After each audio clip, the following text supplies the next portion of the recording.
¡Oro! ¡Oro! Aquí hay oro. Tiene que haber oro. Oro. Aquí tiene que haber oro.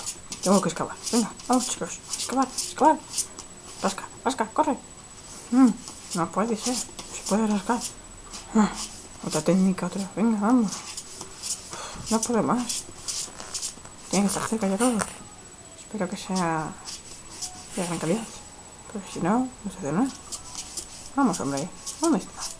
Vale. ¿Cuándo trabajo de aquí? No puedo. Tiene un sistema muy raro. Tendré que utilizar otro sistema. Voy a ver si estoy mordiendo. Tampoco puedo. Esto es muy difícil. Pero yo puedo. Lo sé. No, ahí viene, segurata. Hacemos como si estuviéramos en estatua.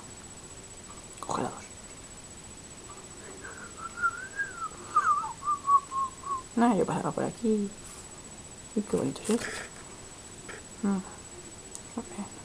Ya estamos. Vale, ya se ha ido. Vamos. Se ha ido ya. Hay que continuar con la excavación. Pero, joder, estoy seguro. Espera, vamos a ver. Un momento. Parece como que disimula un poquito más. Ya luego. Sí, hago un poco más. No, bueno, todavía no.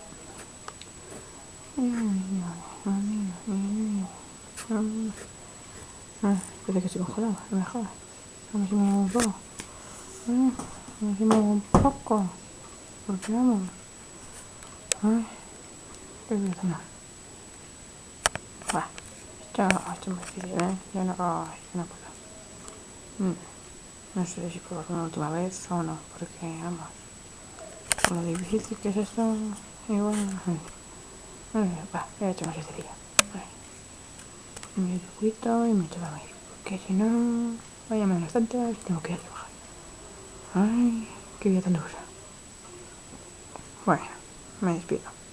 Adiós.